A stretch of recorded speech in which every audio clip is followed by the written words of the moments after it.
good to have that back. And these two guys played over the weekend, some tough competition in the GLIAC GLVC crossover tournament that we had back in Westford. I think that was before. Was that your first year? No, that was before. Year before, I think, right? Yeah, I didn't get to partake in that, but it's coming back around next year, so we host. Oh, we're hosting next year. Okay, good. All right.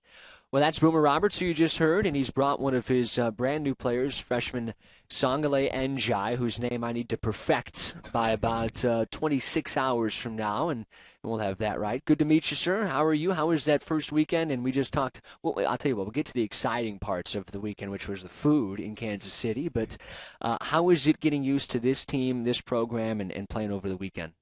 Well, I've already been accustomed to everybody on the team. It's like family here. Everybody's warm, but getting out there for the first time this weekend, it was pretty good. I just went out there and played.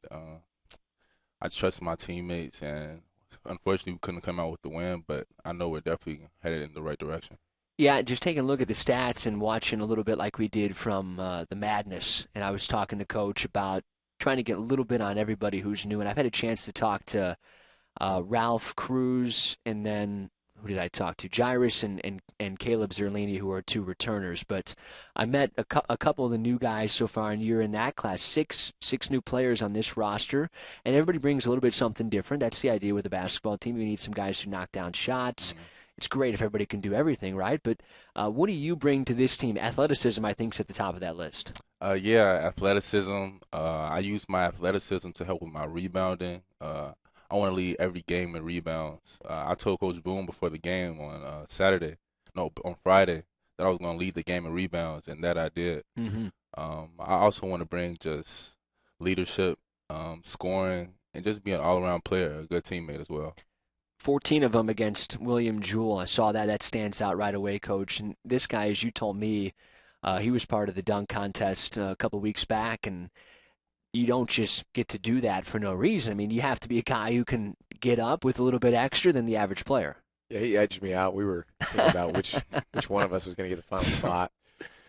It was a close vote, but he got me by one, so we let him in. And he is. First time we ever saw him, recruiting him at Whitney Young over the summer before his junior year, he dominated a game against Simeon. And from that point on, it was one of those things where I literally prayed, Lord, can I coach this guy? I'd really like to coach him, and he's been great to coach. And obviously 14 in your college debut is not easy to do. It takes a special dude to do that, so excited about his future.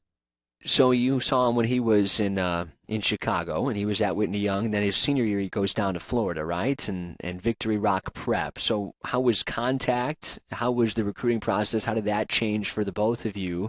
Coach, you first when he went down to Florida. Did you lose touch a little bit? Was it more difficult? Can't lose touch with hoopers. Yeah. No, not the right guys. Yeah. So we, myself, Coach Nick Reynolds, our old assistant, had a lot to do with it. Built a great relationship with Song, and we just kind of touched base. This is a guy who's recruited by a lot of really good schools, but he was looking for the right fit. So we just kind of stayed in touch. It was a weird year last year, obviously with COVID, but to his credit, his family's credit, he didn't want all the bright lights necessarily. He wanted the right fit, and I think he found it here. And he's playing right away. He's having a major impact, and I think for every college freshman, that's something that they desire. What was the process like for you?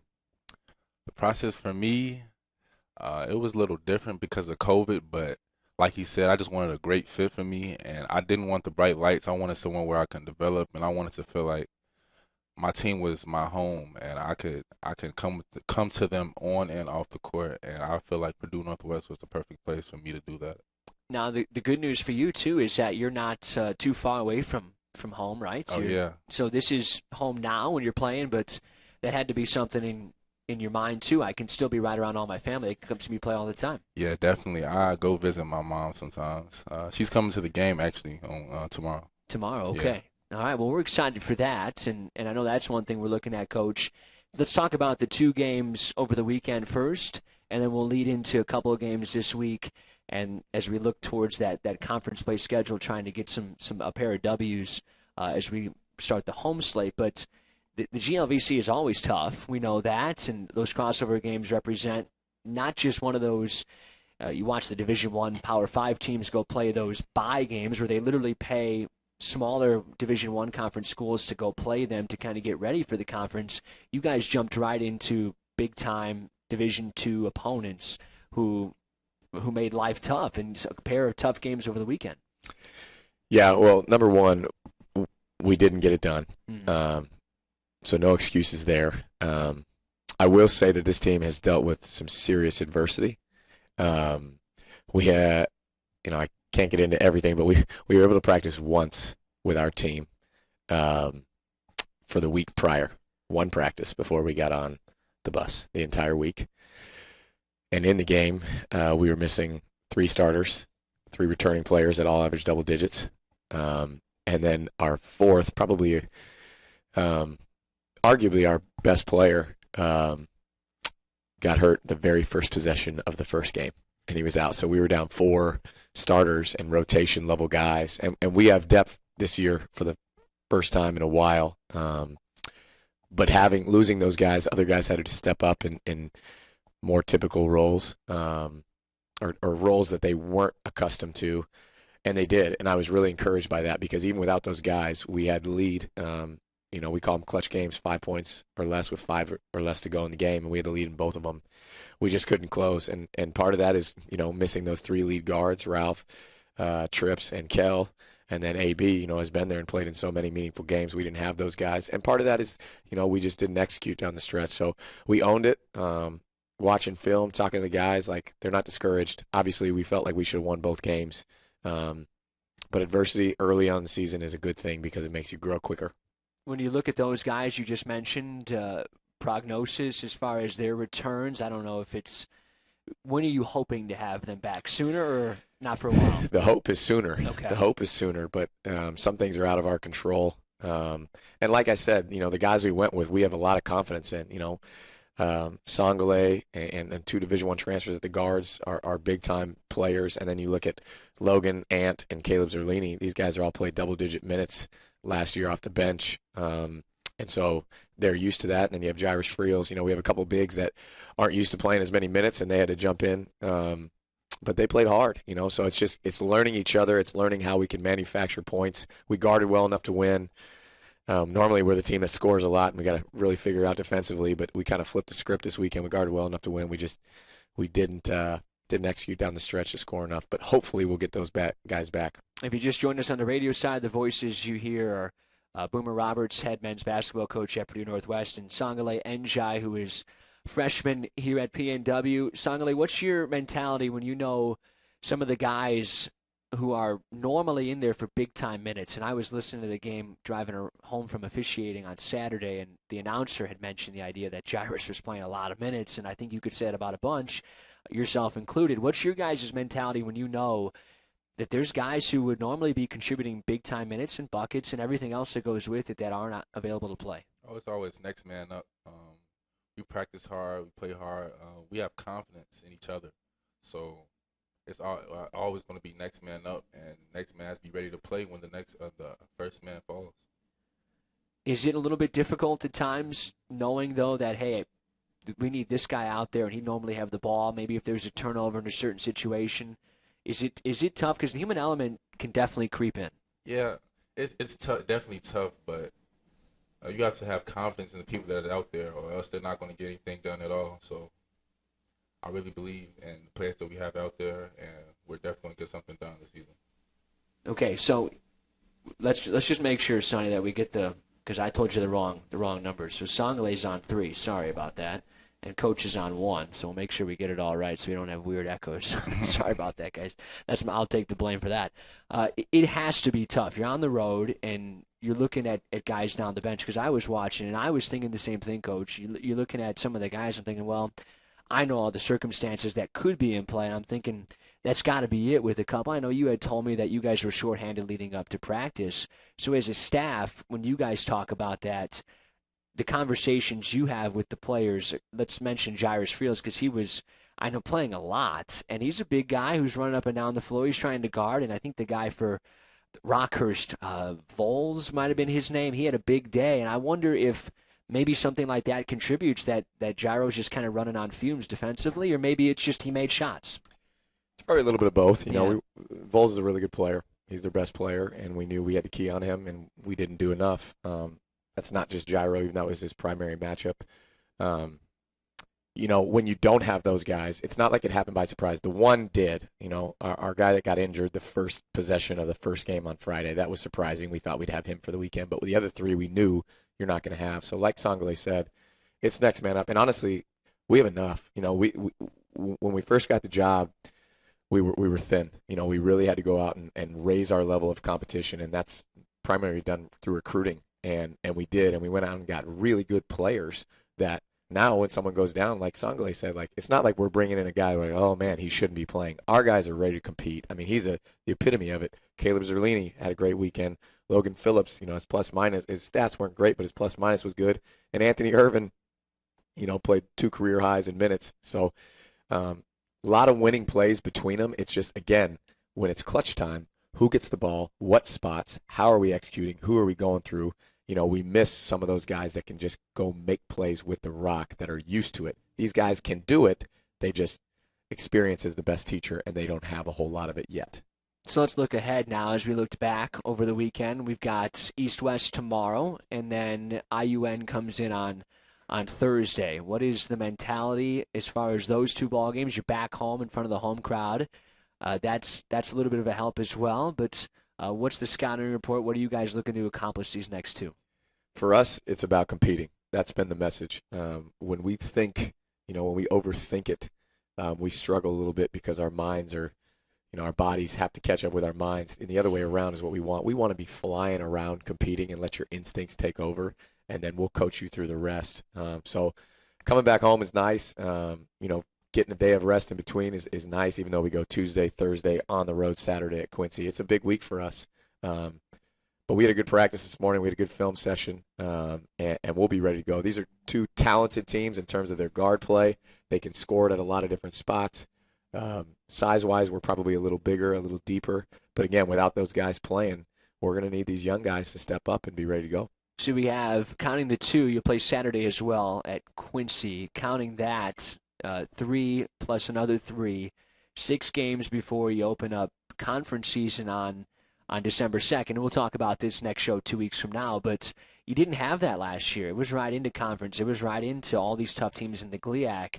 And I have to believe most coaches probably think, yourself included, that, not going to call them tune-up games, but this idea that you get to more slowly ease into conference schedule is probably better.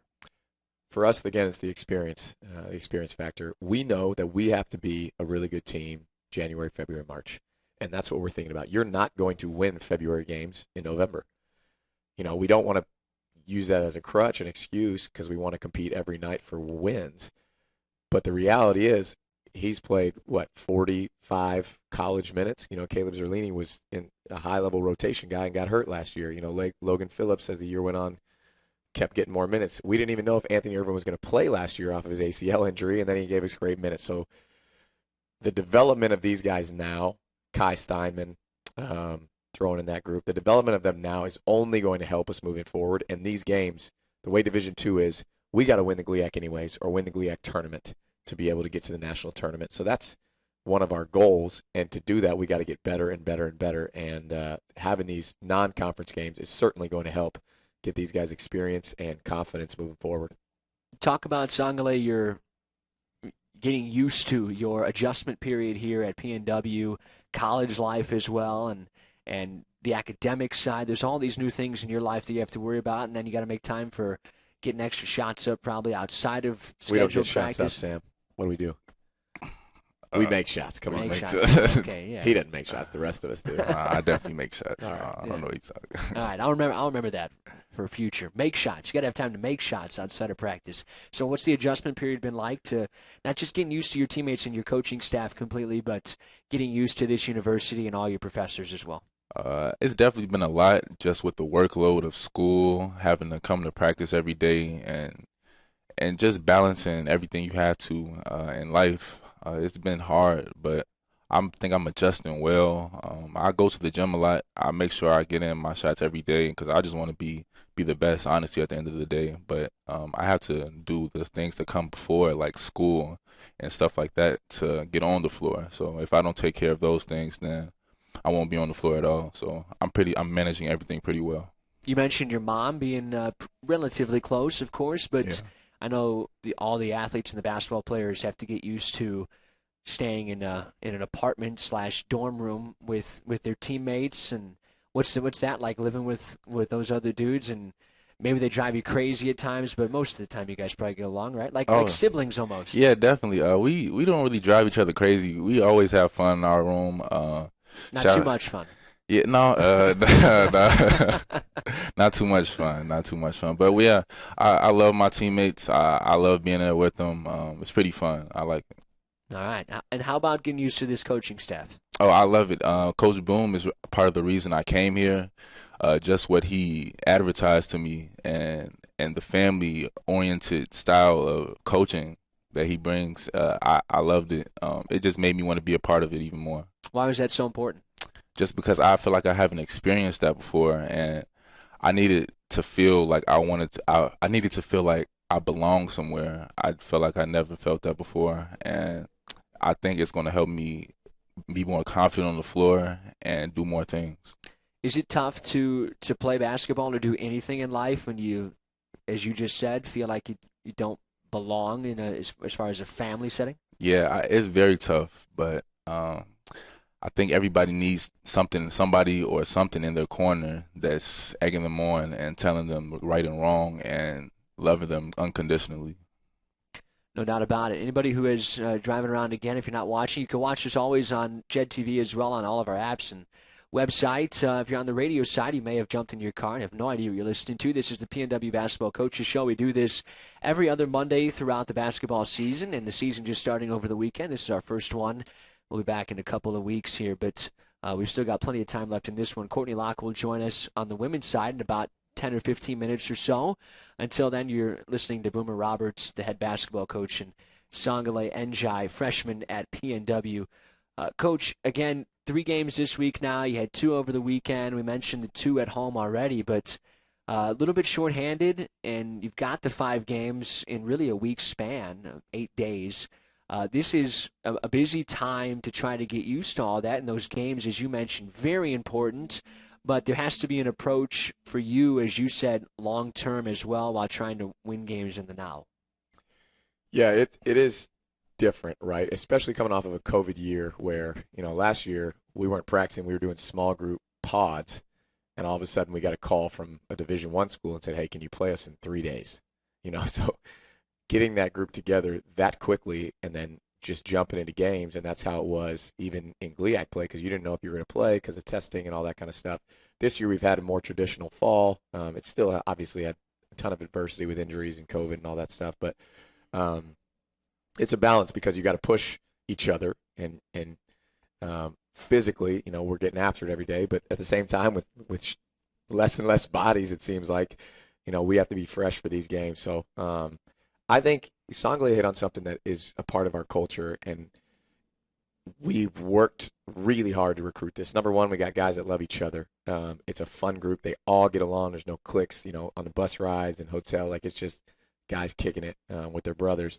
But number two, we've really recruited guys who love basketball. So coming to practice, music's on, competing, talking smack, losing to coaches, things like that. That just becomes normal for these guys. And so they want to be at practice. They want to watch film. They're hungry. Like, this dude right here really does want to be the best, and we got other guys like that. So it's fun when you get to coach hungry players.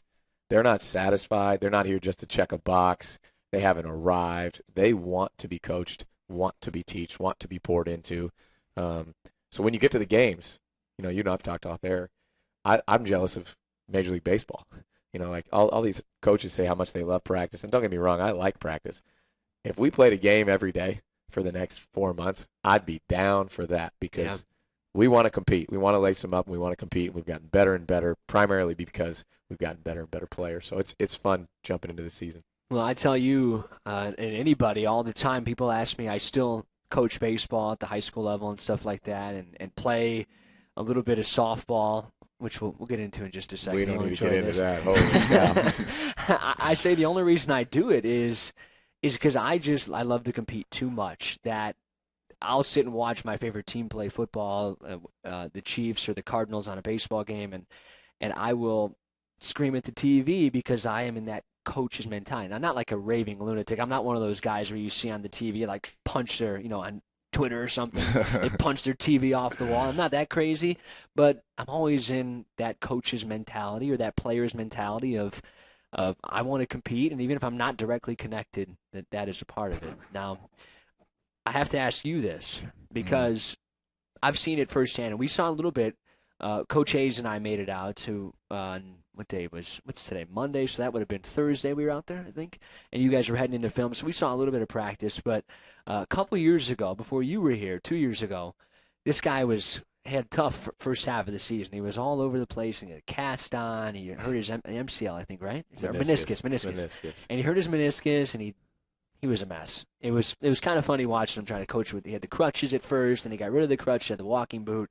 So I always joke with Coach Hayes, who is, I can't believe he told me, by the way. Do you know how old he is? Take a guess.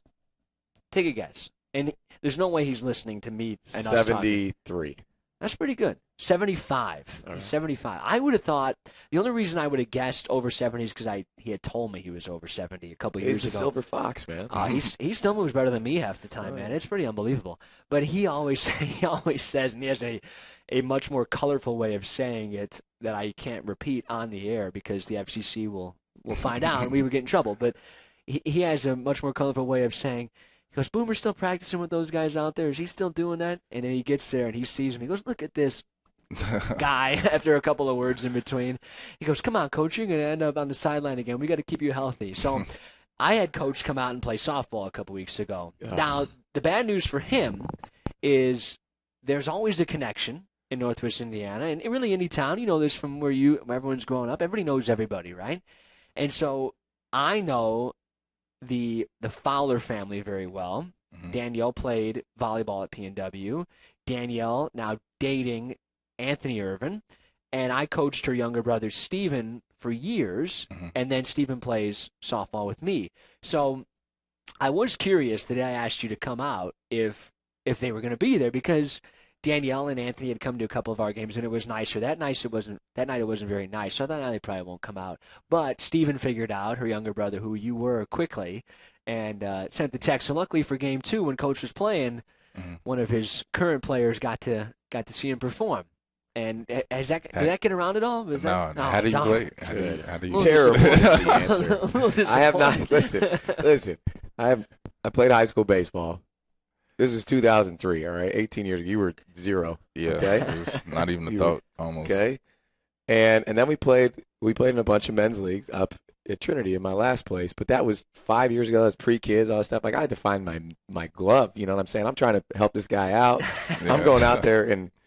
It was not good. It was not good. So all his friends were looking at me. They didn't even introduce themselves. Like, who is this clown? So it was a terrible day. I probably wouldn't have done better than you. I suck at softball, baseball. Yeah. It is. I'll tell you what. There is two big things in every sport, right? Athleticism is a big part of everything, and you obviously have that much better than me. Like we're not even on the same bar graph, I don't think, when it comes to that. But one thing that I like to think I have decent ability at is hand-eye coordination. I was a catcher. I pitched a little bit. I could kind of throw the ball wherever I wanted to. I could handle the bat. I wasn't hitting doubles in the gap, trust me. Yeah. But I like to think I could have hand-eye coordination. In slow pitch softball, if you don't have hand-eye coordination, man, when that ball's coming, especially playing baseball your whole life, it can be tough. Different. And I've watched some really, really good athletes go out there, guys who were Division I athletes in other sports, and even baseball, and they battle, and they're popping stuff up, swinging and missing, fouling out, striking out, and it took me months, 6 months, probably took me a full season my first year to become even mediocre. That gives me hope, because I was far from mediocre. So Yeah. I literally went home and told my wife, I said, that was the worst thing I've done in a long, long time. Terrible decision. I think you texted me. No, we talked the next day, didn't Gosh. we? Awful. He made a joke. I don't know if it's a joke. It could have been serious. That he said he woke up in the middle of the night and that you were thinking about it. But I Disgusted with my performance. That's the competitor right there, and that's why you guys are heading in the right direction. Let's finish off on this. We got the conference season coming up in a couple of weeks, and I'm sure we'll talk more as the season goes on. But I've asked every guy I've interviewed so far for what will be our halftime interview series. We'll play those throughout the year. Personal goals and team goals for the rest of the season. Well, team goals. Firstly, I would definitely like to win the GLIAC first off and reach the national tournament. But also, we have a list of team goals that we set aside for ourselves, and that's lead the. Yep. Close. Yeah, I'm committed to Keep memory. Our team goals, we have 3 of them. Statistically, we want to have every team under 44%. We want to lead the rebound margin by +3. And the third one, turnovers. We don't want to have more than 12 a game. That's accurate. There you go. Accurate. You got to write them on your hand like Costanza. Yeah, I You should don't know even know them. who that is, do you? I should know them. I don't know. I say Costanza. Is that a baseball player? Okay. Close. How old am I? 20. I'm 28. But no, you're never too old for Seinfeld. No, never watched Seinfeld. No. No, you either. Come on, I'm with you. No, all right, good. More of a friends guy. We talked about this when we were playing golf, and I was really disappointed in him because I'm a disappointment all the way around for Sam. That's what it is. No, come on, don't exaggerate. Well, Coach, it's good to see you, and I can't believe. Feels like it was just March, and we were doing this over Zoom, which was no fun. I had to talk to a computer screen all year, and that wasn't any fun. But two things for me. I was doing the Lake Superior State game last year, and we were the only guys in the gym for the most part. And I'll never forget, I don't remember the player, one of their number 4. Does that ring a bell? The big guy. I think he was a senior. Hopefully he is. Hopefully he's gone. He was pretty good. But I remember he was down the block getting ready for a rebound, and we were talking through the free throw. We were the only people talking. It was so quiet. He turns around and he looked at me. I'm like, oh, my God, he can hear every word I'm saying. So I'm looking forward to that not happening this year, and I'm looking forward to a lot of W's. How about that? Yes, sir. All right. We're in for those. All right, Coach. Good to see you guys, and we will do this again in a couple weeks. And tomorrow, 7 o'clock, East-West. Thursday, same time, 7 o'clock, the women will precede that game at 5 against Roosevelt. And speaking of which, we're going to talk to Courtney Locke here in a second. So stay tuned. We're going to step aside for a quick commercial break, come back, and more of the PNW Basketball Coaches Show right after this. My name is Dan Runyon. I'm 56 years old. I was a union roofer for 36 years. I spent 28 of those years with Corellis. I've installed roof systems in the steel mills, refineries, auto assembly plants, power plants, schools, shopping centers, and hospitals in our area. Even our nuclear weapons processing centers in Texas and New Mexico. I think you get the picture. At Corellis, I worked over 2,000 hours a year, made a great living with great insurance benefits for my whole family, and a great pension plan that allowed me to comfortably retire at the age of 55. Yes, I did say 55 years old. If you are currently a roofer and would like the same opportunities I had, you should call me directly on my personal phone at 219-852-8010. I will answer any questions about a career as a union roofer at Corellis. My personal phone number again is 219-852-8010. I look forward to speaking with you. We take care of our employees first, and our employees take care of our customers the Corellis way. Ladies and gentlemen, Carton International Circus presents the Shrine Circus coming to your hometown. This stunning 2-hour event includes aerialists, acrobats, daredevils, and so much more. Be sure to come 1 hour before showtime to enjoy the pre-show activities. See you at the Shrine Circus. Returning November 26th through the 28th at the Hammond Civic Center. Visit spectacularcircus.com for tickets to the Shrine Circus. Ogren Insurance, Hammond's oldest family-owned independent insurance agency, now in its 3rd generation, providing clients in the Chicago area with products from quality insurance companies to handle your every need. Regardless of driving history, Ogren Insurance can find the right coverage for you at competitive prices. To learn more about the insurance solutions and services we offer throughout Indiana, Illinois, and Michigan, call 219-933-0076 or visit our website, ogreninsurance.com. We're located at 6929 Homan Avenue in Hammond, Indiana. Do business locally with someone you know and trust. Who's ready for a Polish? Stop by Big Frank Sausage at our bigger, better location here in Roxana, East Chicago, 918 Carroll Street. Try our new expanded menu. We now have craft beers, Żywiec, Okutchum, family dining, and catering available. Check out our Facebook page for our upcoming events and live entertainment. Come sit in our lengthy bar and enjoy all of our favorite sporting events. Big Frank Sausage, as seen on Chicago's best. Great food, great sports, great entertainment. Smacznego I na zdrowie.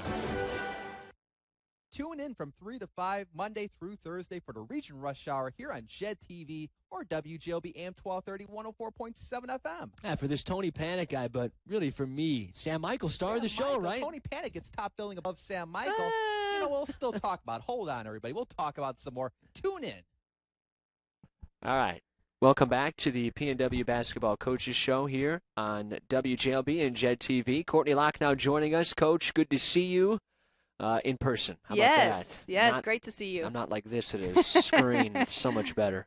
You played a couple games over the weekend. We'll talk about those newcomers as well. Like Boomer has, you've got a number of players that you've added to this roster to try to increase depth and add to maybe some parts of the roster that had some shortcomings last year as far as a few things that everybody's always trying to improve their team, right? But Let's talk about those games over the weekend first. What did you think about how your team played?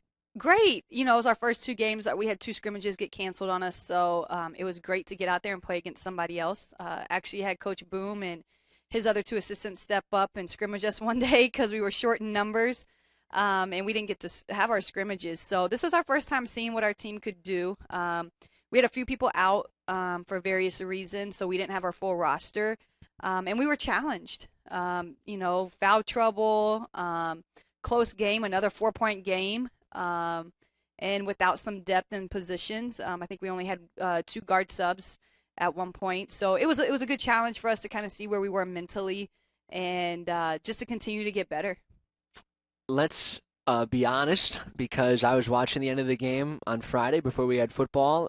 What starts to creep into your mind when we talked about it last year? I know you get to a point where you're just mentally and you almost feel like physically exhausted by close defeats. It can drain even the toughest competitor. So when you open a new season with a loss that felt like last season almost never ended, what's the thought then? I think it was good because, like I said, we didn't have our full roster. Yeah. So if we would have had our full roster and it was that close, maybe there would have been a little bit more of a defeat. But with the depleted roster and it being our first time stepping on the floor against somebody else, I think it gave us a lot of excitement and a lot of encouragement that we're right there. I think there was a play that could have gone a different way, but, we'll let that one go. But we executed at the end of the road. Down the end of the stretch, Savea hit a wide open 3. We were down 5, then it became a 2-point game. So it was also great for us to have in the game situations this early in the season, to kind of play through that. You can have those in practice, but it's never the same, and so for us to execute in those late game and for Savea to know that she can hit those shots late in the game is huge for us. And then we turn around and we play McKendree, and I give their coaches and their team a lot of credit. She's a good friend of mine, and a roster of 6. They had a really depleted roster, and they were tough. They fought hard, and they had 5 guards, so we had to play and switch 1 through 5, and they played a zone, and we haven't done a lot of zone yet. So we had a lot thrown out at us this weekend, which I think was really good for us to kind of see, can we adjust and navigate? One of the things that stands out I've already had a chance, as I was talking about to the folks with Boomer, we're trying to do a highlight of each player at every game for the halftime for the people who watch on TV or listen on the radio. And I already had a chance to talk with Angel Galbraith, and I figured it would probably be just watching things. You always think, how can you improve? She's a great floor general and does a number of things, usually guards the other team's point guard and does a number of things in that respect. But one thing that everybody probably thought, and she said it herself, is I could probably help this team offensively if I can knock down some more threes. She was 2 of 5 in that game, got to the stripe a bunch. She had a pretty impressive game, led the way with 20 points. Yeah, she played really well. The free throw did hurt us. We left, I think, about 11 or 13, on deck that we should have hit. And it's a different ball game. We hit those free throws. So it was good to see. I did an article, and you put stuff in, sometimes it makes it in and sometimes it doesn't, but I said, these games give us an opportunity to see what we need to work on, because you have no idea when you're practicing. And the fun thing about being a coach is going back and making these adjustments and saying, okay, we need to get better at free throws, we need to get better at blocking out, we need to get better at these things, and then seeing those adjustments happen. That's what I loved about last year, is playing those games back to back, is that you had to make a quick adjustment, and this is great for us to see what we need to work on. Taking a look at your roster, some of the usual contributors were there on the stat sheet, as we mentioned, Angel and Savea, top 2 scorers. And then some familiar names, but one that people might not be as familiar with is Alexa Repke, who obviously you're the coach and you make the decisions on who's playing time, and everybody on the roster is capable, otherwise you wouldn't bring them there. But she, because of the depth at the position she plays, that forward spot, didn't get a ton of minutes last year. She didn't play a bunch, but she played some big-time minutes against Springfield and was a rebound away from a double-double. Yeah, Lex has shown up. So Lex was one that was on the roster that I did not recruit initially, and has stuck with me, has believed in us, has bought in. Lex's biggest thing was making sure that, she got into shape. And I think she did a great job this summer of making sure she was ready to play this year. Our assistant coach, who we'll have on the show next time we do it, Natalie Jarrett, coached Natalie Kukowski at Lafayette University, who got drafted to the WNBA this past season, and she coached her for 4 years. And so she got drafted to Seattle Storm, and I think our post players have really bought into Coach Nat and what she can do with our post players, and I think there's a confidence that Lex is playing with right now, and she is a true inside presence for us. I think her and Mercedes have that capability to really own the block. And I'm excited for her this year. I think she's really stepped up and taken ownership of her play, and that's what she needed to do. Now, we mentioned Angel Galbraith, who is the point guard for folks who may not normally listen to our show, have tuned in, and already a junior, which is hard to believe. I forgot to ask Boomer. I can't believe he's in year 4 already. God, that means I'm getting old really fast at this point. But Lauren Ladowski plays for Illinois Springfield, and she is a name that people around here may remember. She was a part of some really good Lake Central teams, and I remember officiating a couple of their games, and most notably calling a couple of their games as they made deep postseason runs a couple of different times. She is the exact kind of player, I think, that I wish you would have been here, and it would have been PNW Division II program like 4 years earlier, because I think she's the kind of player that checks the boxes, most notably, as you talked about, too, region player, and really, really solid. She does everything right on the fly. I think she became the all-time, I think I read, Springfield free throw makes in history. I think I read that because she gets to the stripe. She had 12 attempts against you guys, so you know that. But she kind of symbolizes everything that you're looking for when you're talking about recruiting players everywhere, but as you most notably talk about players around here. Absolutely. I give her a lot of credit. She shows up against us. I think she's always going to. It's, we are the region university, and, I love to keep our players home. I love to recruit the region. I wish I would have known about her before I got the job. But, I think she's happy where she is, and I think she's made a huge impact. And it's cool to see players from this area be successful. I wish they all stayed here, and I wish I could recruit them all and keep them here, but, that's how it goes. Now, you have done a good job of that since you got here. The players that we kind of all feel should be playing at this level and we're from the region, to me, pretty much are here. Dash Shaw, last year, part of some good West Side teams, had played the 1 year as a freshman with Dana Evans, who people probably know from the Sky at this point, also went to Louisville. Layla Rogers, who went to Bishop Knoll for a while and then finished at Lake Station with Taylor Austin, who is one of the best guards in the area for all 4 of her years at Lake Station. Had some time, we mentioned West Side, sort of a legend in the area. Rod Fisher was the coach there. He ended up assisting 1 year with Taylor Austin. I'll have to ask her what that experience was like. But those 3 players symbolize what we're talking about. Absolutely. It's crucial for us to own our backyard and keep these kids here. Dash had a great game. I think she had 13 points in the fourth quarter against McKendree, had 22 points. Taylor's going to give us great minutes. Angel, you see her production, but she can't play 40 minutes for us.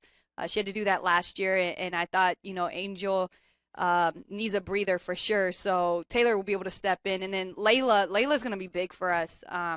Her body, her ability to score, block shots, she can really impact the floor on both ends immediately. And as when I saw Layla for the first time, I saw her in an AAU event and found out she had been at Bishop Knoll. She was from Hammond, walked right up to her coach and was like, I want her. Like, I want this kid. And, she was recruited by some Division I's. I think her outside shot and not being able to knock down the three consistently was why she didn't go Division I. But she has a Division I body. And I want to keep these kids home. I want the region to have something to root for. I want their parents to come and watch them play a ton of games. I want people to get behind them. And I want this gym to be packed with kids from this area. Now, two of the players we just named are newcomers, Austin and Layla Rogers. A couple others who are new to this roster, as I asked you at Madness, Reagan and Peyton Courier, Kylie Schmidt.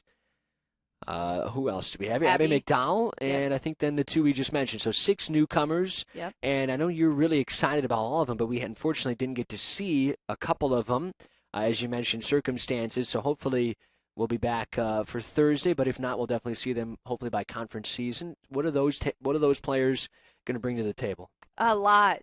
They give us depth in some positions that we really needed it. 2 of them are shooters. So, if you remember last year, Ashlyn played us zone, make or miss, because they couldn't guard us in man. And so now we have the ability to shoot. Abby comes from Detroit Mercy, a Division I. She has an intensity and a leadership about her. She's our most competitive kid on the floor. I love that about her. She wants to make everybody better.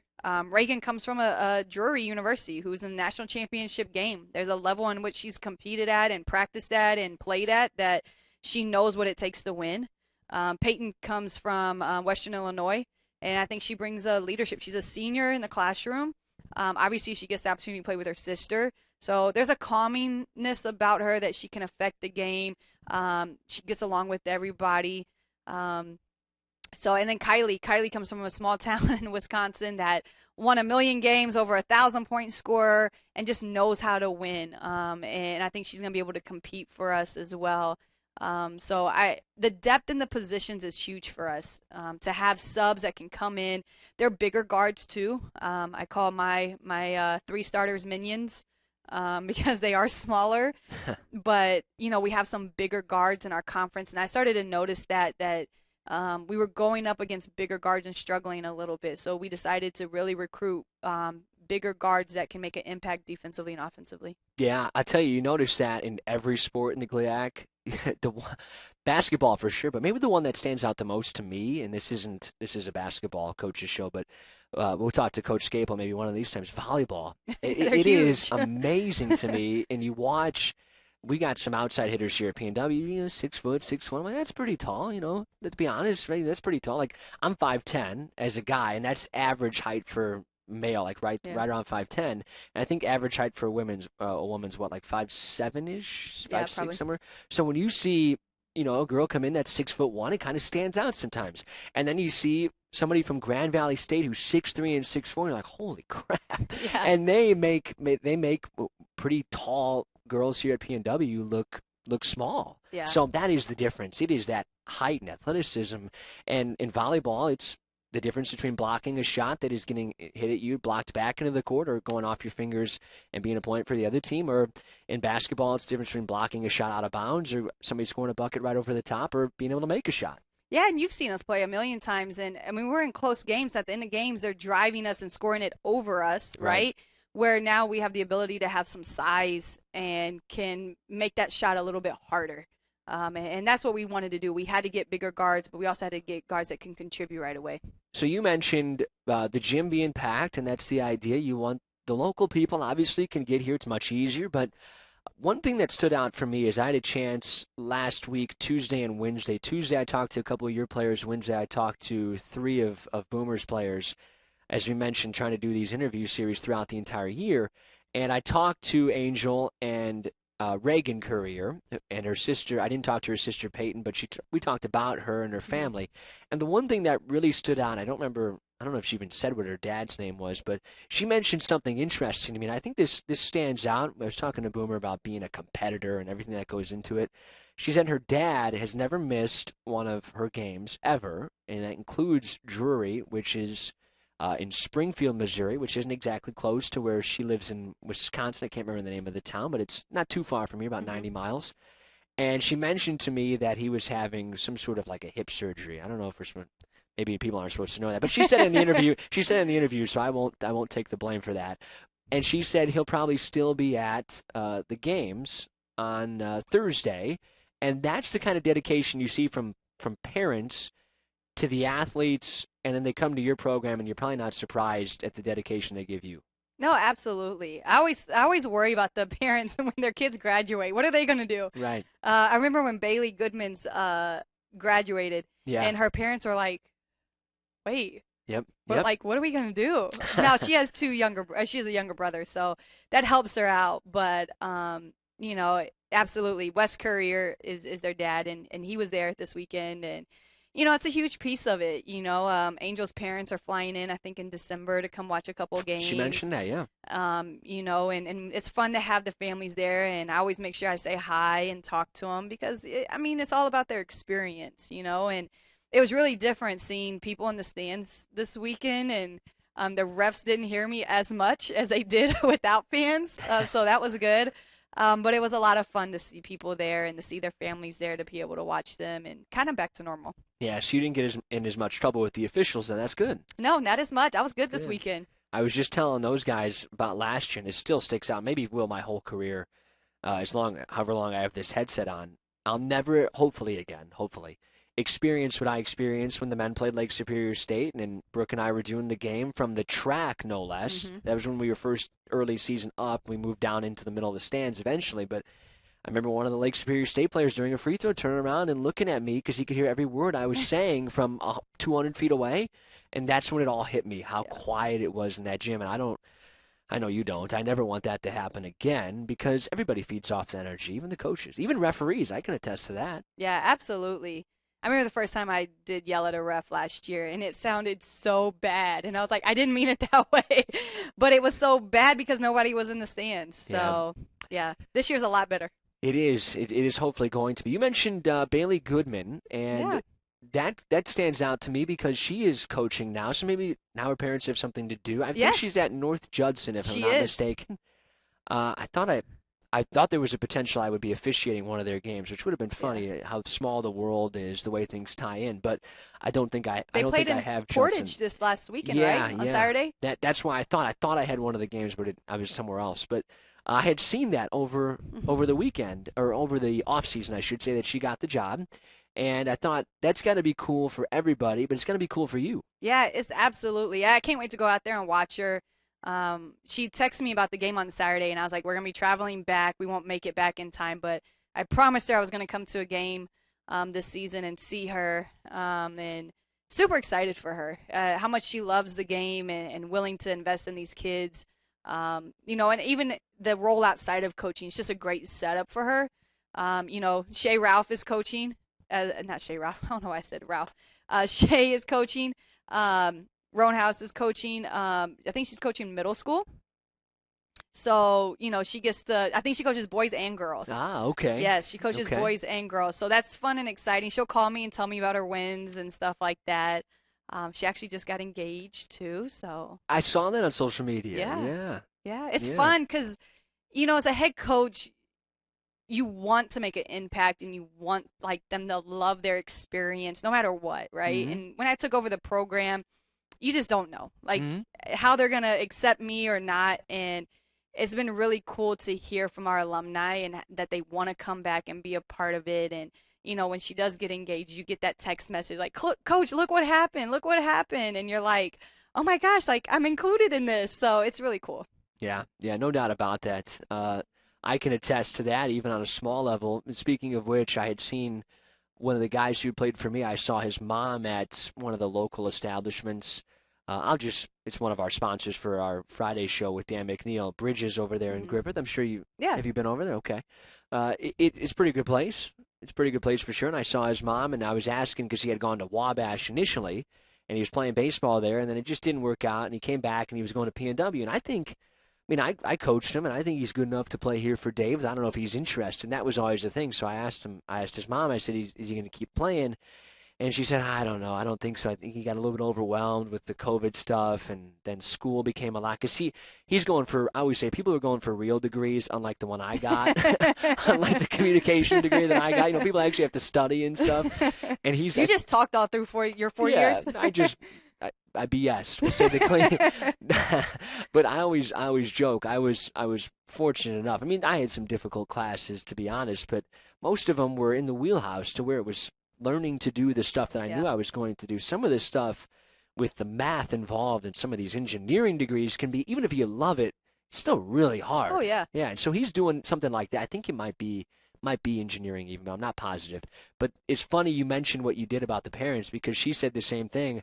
I think me and my husband weren't ready for him to be done, because we're like, what are we going to do now? We miss being with the parents, and the relationships that they have are similar to the ones that you develop as a coach with your players. Yeah, absolutely. And, you know, when that basketball career ends, now my parents watch all of my games, you know, and my dad, they're in 2 separate rooms because my dad still yells at the refs.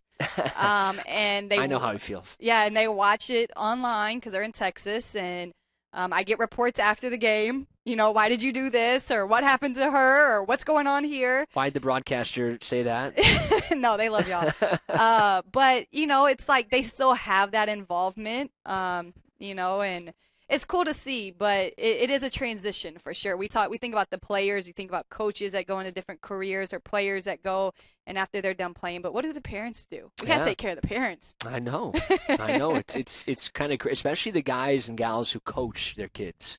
That can be twice as hard. And I know a lot of them. Who have done that, and then all of a sudden it's just one day you snap your fingers. Your career's over. And that's it. That is it. That's how it works.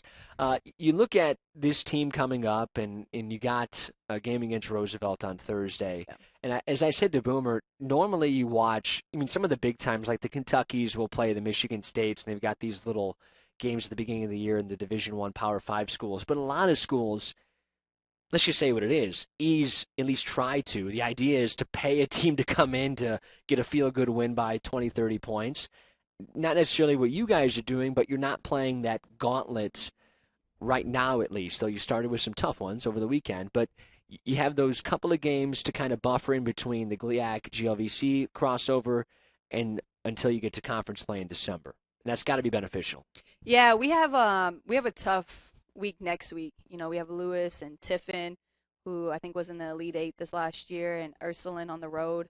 We only play one game home in November, which is Roosevelt this week. You know, and I'm thankful, you know, Charnel Reed, who was my assistant the first year, is the head coach there. So it's going to be a fun atmosphere for both of us. And I'm super proud of her and what she's doing with that program, and the opportunity that she gets to be a head coach. But, you know, we actually had them down as a scrimmage, not even a game, and had 2 teams drop us for various reasons. And she came through in the clutch for me to make this happen. So wasn't definitely part of our initial plan, but really excited to play a home game here in November. And she has a good squad. You know, they play really well together.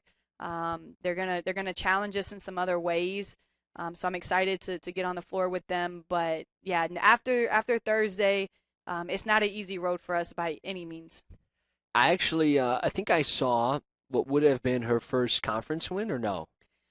I was at the game against IUN. Was that her second? That conference? was her second conference win. Yeah. I saw them a little bit. I was one of the rare nights come this time of year where I'm not either officiating or announcing a game. And so what do? Find my way to a gym. There you go. Last week against IUN. I had couple questions for David Bork over there, who we all know well, and we were talking about a few things. And I said, they're playing Roosevelt, and PNW is playing them next week. I mean, why not go over there and see what's going on so you have some insight? It's actually being a professional and doing homework and research, you know?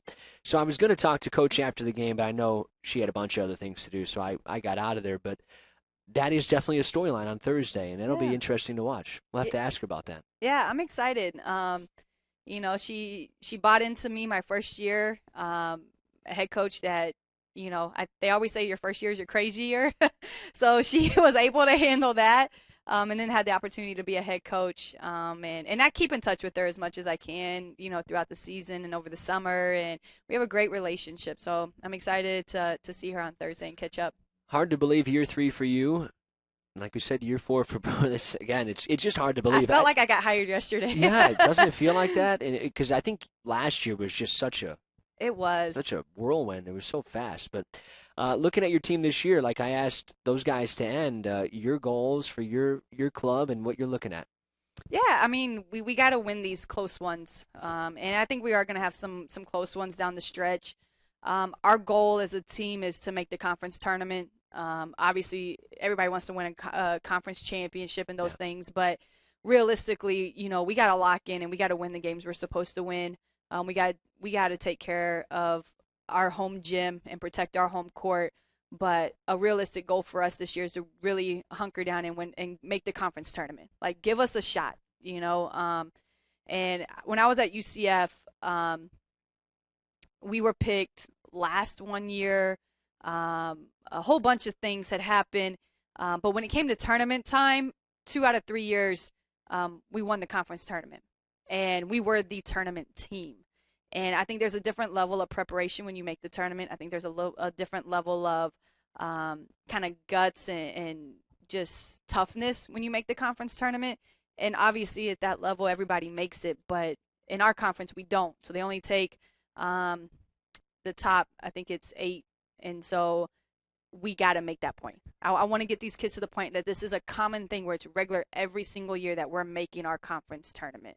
And I think when we get to that point, then that's when we're going to start competing for national championships and being a contender in the NCAA tournament. But we got to get to a point where we're winning and getting into our conference tournament every single year. Well, I think some of the players you've brought in, the growth of the players who are already here, is definitely going to be open to the possibility of that. And hopefully some of the ones you didn't have over the weekend are back sooner rather than later. And everybody can see, whether they're watching us, listening to us here, or seeing it for themselves in person in the gym, will be excited about that not just being talk and hearsay and saying, no, we're going to make the conference tournament. They'll say, this is a team that's not only going to make the conference tournament, but going to make some noise. Yeah, that's the plan. I'm really excited about this group. They're a great group. I'm excited about our coaching staff. We have a lot of Division I experience. We have a lot of experience in the tournament, winning games at that level, playing at that level. My assistant coach played at UCLA. So we know what it takes to get there. There's a different level in which we operate, and I'm really excited about that. And I think that we have the ability to really improve this team and get them on track to make that a continuous thing every single year, that this is who we are and this is how we get things done. Coach, always good to see you, and we'll see you Thursday. Thank you. Appreciate it. All right, Roosevelt, 5 o'clock on Thursday. Tonight, if you are listening to this station, you will hear at 8 o'clock the Matt Painter Show, and at 9 o'clock the Mike Woodson Show. We will still continue the Purdue and IU coaches show on the football side on Wednesdays as well. So stay tuned for all those. You can't get enough basketball on Mondays. And in a couple of weeks, we will start our NCAA Insider Show with Coach Pagani. We'll do that, I believe, the Monday of Thanksgiving, or we might go after Thanksgiving, but we'll let you know. So Mondays will be turning into your de facto college basketball day, and we're excited about that. Thanks to Sonny Santana, who last minute bailed me out and came here to produce not only this show, but our afternoon show as well. We'll see everybody tomorrow. Have a great rest of your day. We'll see you on 2 weeks in this show, and we'll see you tomorrow night from Westville for East West and PNW at 7 o'clock. Until then, have a great rest of your night.